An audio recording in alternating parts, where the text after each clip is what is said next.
Marcel Proust naît à la fin du 19e en 1871 et meurt au début du 20e en 1922. Il produit une œuvre inclassable, gigantesque, intitulée À la recherche du temps perdu, dont la rédaction a duré près de 20 ans, de 1906 jusqu'à la mort de Proust en 1922. C'est une œuvre composée de 7 volumes dont le dernier s'intitule Le temps retrouvé. Mais comment retrouver le temps perdu?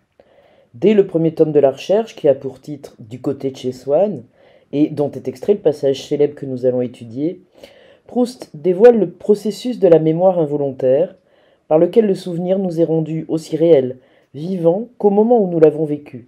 Ainsi s'effacent les frontières entre passé et présent.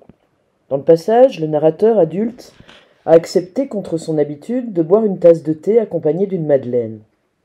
C'est alors que le passé ressurgit dans toute son intensité. Notre fil directeur tentera de montrer comment le narrateur parvient à expliquer ce surgissement du souvenir.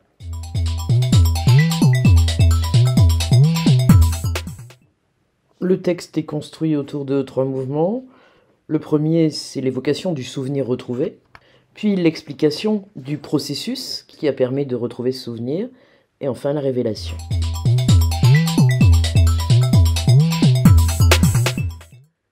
Et tout d'un coup, le souvenir m'est apparu. Ce goût, c'était celui du petit morceau de madeleine que le dimanche matin à Combray, parce que ce jour-là je ne sortais pas avant l'heure de la messe, quand j'allais lui dire bonjour dans sa chambre, ma tante Léonie m'offrait après l'avoir trempé dans son infusion de thé ou de tilleul.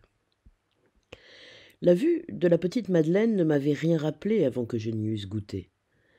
Peut-être parce que, en ayant souvent aperçu depuis, sans en manger, sur les tablettes des pâtissiers, leur image avait quitté ces jours de Combray pour se lier à d'autres plus récents.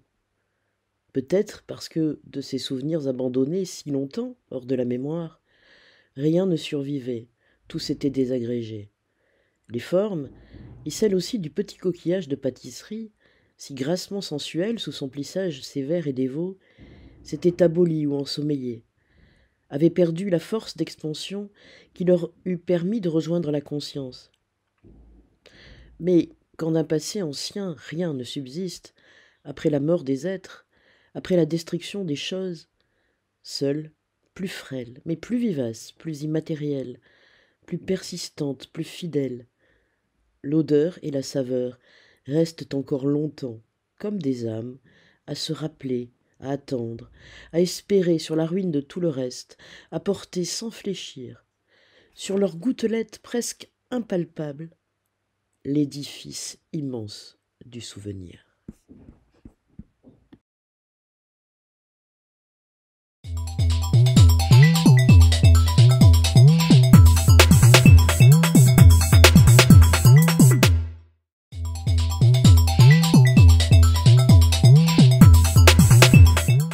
Première phrase, ici, et tout d'un coup, le souvenir m'est apparu. On voit le surgissement du souvenir. C'est un surgissement parce que d'abord, on a l'emploi de la locution adverbiale tout d'un coup, et puis on a aussi l'emploi de la forme passive du verbe apparaître, m'est apparu, qui montre que le narrateur n'y est pour rien, il n'y a pas d'acte volontaire de sa part, le souvenir surgit, et c'est pas pourquoi.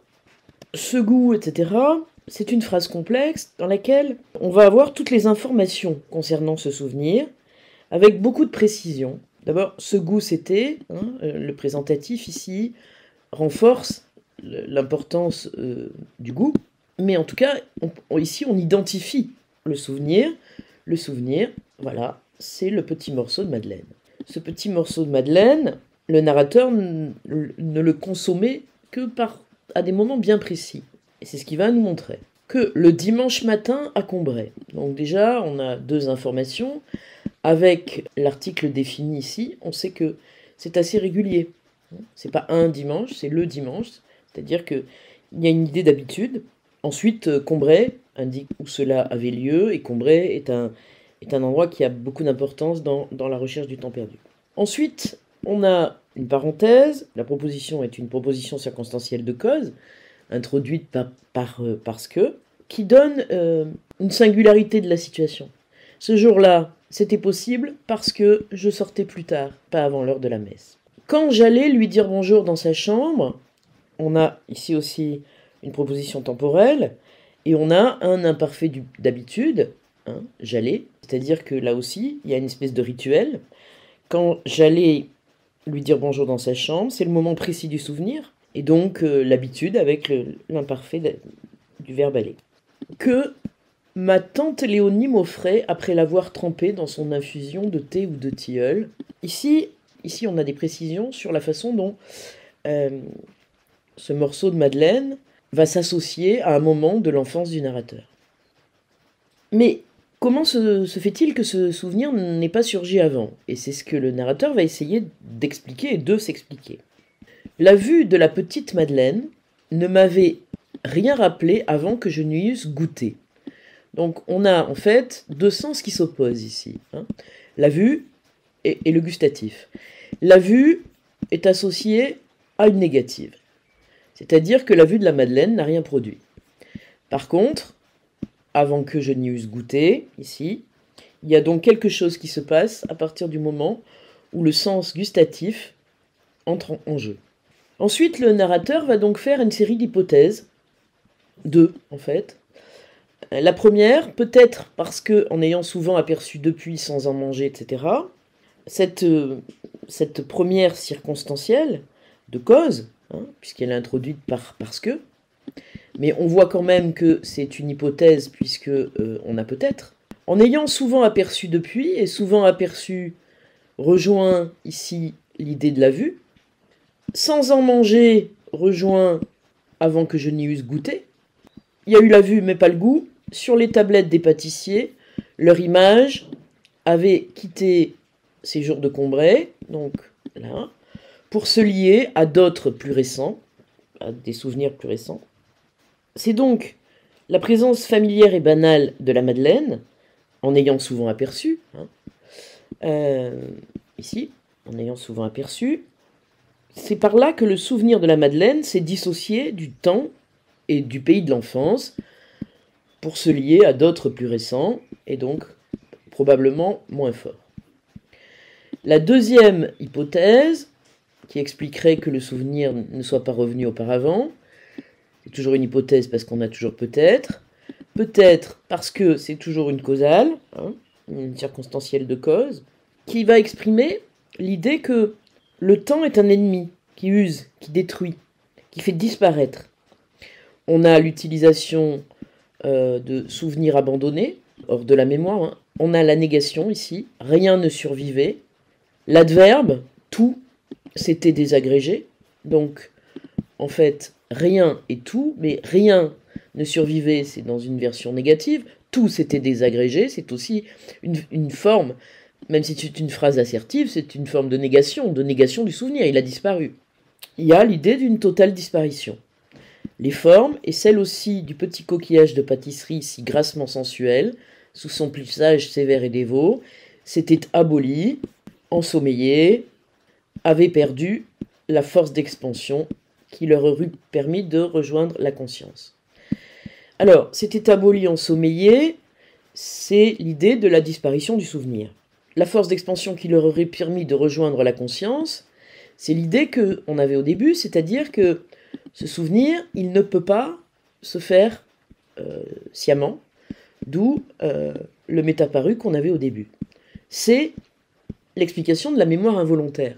Et la mémoire involontaire, je ne peux pas y accéder par ma conscience. Ce souvenir n'aurait pas pu arriver de mon propre chef, de ma propre volonté. Mais quand d'un passé ancien rien ne subsiste, après la mort des êtres, après la destruction des choses, évidemment l'adversatif mais ici ouvre une longue phrase complexe dont il faut trouver la proposition principale, parce que c'est elle qui va donner son sens à la phrase. Et la proposition principale, c'est « Mais l'odeur et la saveur restent encore longtemps comme des âmes à se rappeler, espérer sur la ruine de tout le reste, l'édifice immense du souvenir. » Contrairement au visuel, il y a quelque chose qui transcende le temps, c'est l'odeur et la saveur, avec deux adverbes, encore et longtemps, qui indiquent la durée. C'est donc un moyen de mettre en valeur la puissance évocatrice de l'olfactif. C'est l'olfactif qui va nier les ravages du temps, puisque les ravages du temps, après, quand dans le passé ancien, rien ne subsiste, et on retrouve les mêmes choses, les mêmes idées qu'ici, hein, tous étaient désagrégés, rien ne survivrait, la mort des êtres, la destruction des choses. Donc on a un lexique de la destruction, de la disparition. Et ce qui va permettre de vaincre le temps, c'est justement l'odeur et la saveur. Parce que l'odeur et la saveur, d'abord elles restent encore longtemps, mais ces deux sens, hein, odeur et saveur, sont comparés à des âmes comme des fantômes qui seraient là dans un château hanté, qu'on ne peut pas voir, mais qui sont là. Et ces âmes, elles portent en elles le souvenir, d'où l'énumération de verbes à l'infinitif, se rappeler, attendre, espérer. Ce sont des verbes d'action, hein, sans l'infinitif, mais ce sont des verbes d'action. C'est-à-dire, c'est le travail du souvenir involontaire qui ne se voit pas, mais qui est toujours là.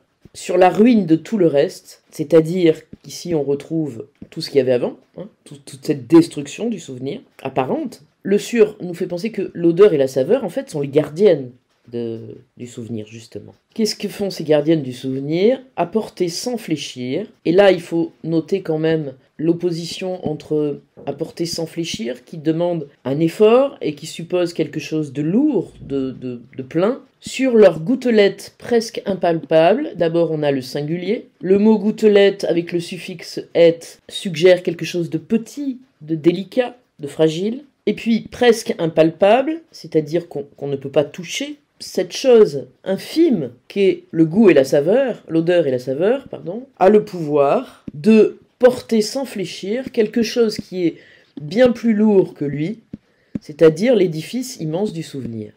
Or, il faut ici, en opposition, gouttelette et édifice, hein, l'un est minuscule, l'autre, l'édifice, c'est un bâtiment, c'est un très grand bâtiment, et ce grand bâtiment, en plus, est associé à l'adjectif immense, alors que on a de l'autre côté ici presque impalpable. Donc, il y a un paradoxe qui fait que, finalement, ce qui est le plus fragile, le goût et la saveur, en même temps, sont capables de réactiver la mémoire involontaire, donc de permettre d'accéder par les sens à l'édifice du souvenir, et donc au passé. Et donc aussi d'abolir le temps, c'est le temps retrouvé. À travers ce célèbre passage de la recherche, Marcel Proust nous explique le processus du souvenir involontaire.